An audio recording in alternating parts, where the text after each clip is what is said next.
Hello, magandang araw mga kaibigan. Dito po ako muli sa aming kusina. Yan, magluluto po ako ng gulay. Meron ako rito ampalaya, kalabasa, kamatis. Meron tayong talong. Meron tayong long green chili at red onion. Nandito rin po yung ating bawang at ang ating panggisa. Simpleng gulay lang po ito. Wala itong gaanong lahok. Puro gulay lang siya kasi kailangan kong fiber para sa aking sikmura. Nararamdaman ko naman kasi na parang bloated ako kaya yan, magluluto ako ng purong gulay lang, walang ibang sangkap. So ayan, handa na po lahat mga kaibigan, mga kapapulagalag. Na-slice na po lahat ng ating mga sangkap. Ready na rin po yung ating mga panggisa. Olive oil, soy sauce at saka ginisa mix lang, and then meron din po tayong black pepper powder. Yan lang po yung ating sangkap. Purely, tara samahan niyo po magluto. So let's start na. So let's start.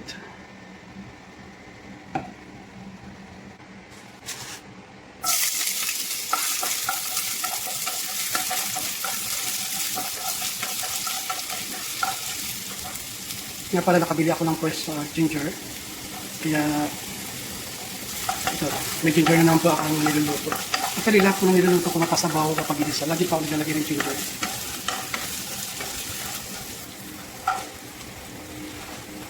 The garlic.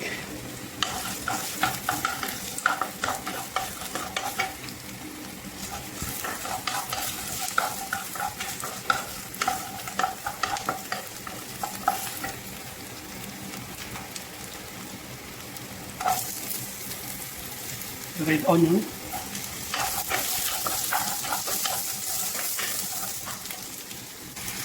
So yun, ito na po yung ating ginger garlic and onion. Lalagyan naman po natin yung long green chili and tomato. First tomato po yan.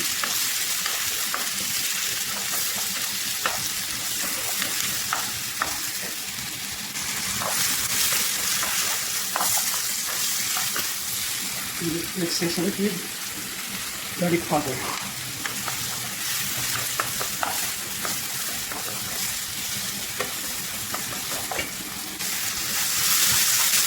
Ayan, almost na rin po yung ating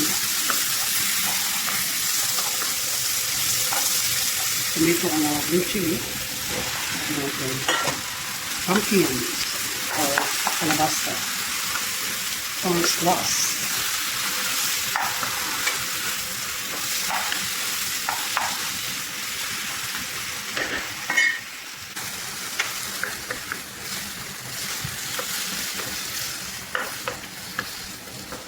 So yan, let's season it with toyo.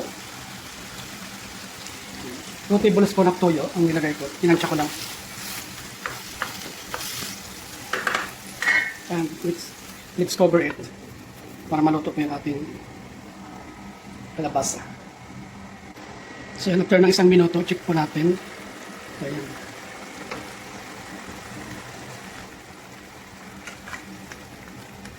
Nga pala, naglagay po ako rito ng sabaw, ng kalahating tasa ng tubig. Hindi ko lang nakuha ng video.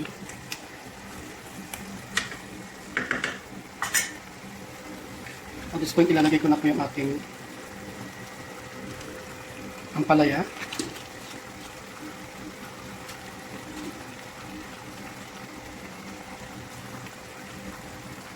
Mamaya na po natin haluin. Ibabaw ko lang siya. So yan, after a couple of minutes, after ko inibabaw yung ating ampalaya, check ko na. Uy, dumami yung tubig. Ibig sabihin na ganun lang yung ibang gulay. Yan. Kaya ko rin pumalabog yung ating kalabasa. Gusto ko yung buo pa rin siya kahit luto na. Malambot po kasi kalabasa natin, hindi kagaya ng dati ko niluluto na yung butter squash or butter, ano tawag nila doon? Basta matigas yun.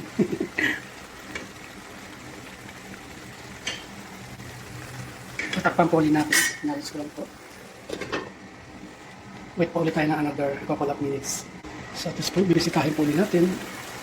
Nilagyan naman po natin yung pinakahuli natin ilay. Yung ating talong. At nalagyan na rin po natin yung seasoning natin sa ginisa mix. Pero pag mamaya pag hinalo natin, dire-diretso na. Yan. Kalahati lang pinalagay ko. Baka naman umalat kasi may naglagay na po tayo ng toyo kanina. So yan, after a couple of minutes, check po natin kung okay na. Halo-halo together para yung ating talong ay maluto na din. Ito yung talong napakabilis maluto niyan.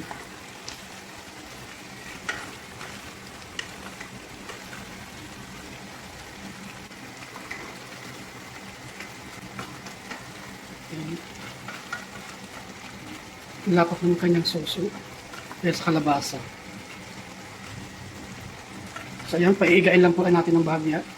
Hindi na po natin tatakpan para hindi malabog yung ating ibang gulay kagaya ng talong.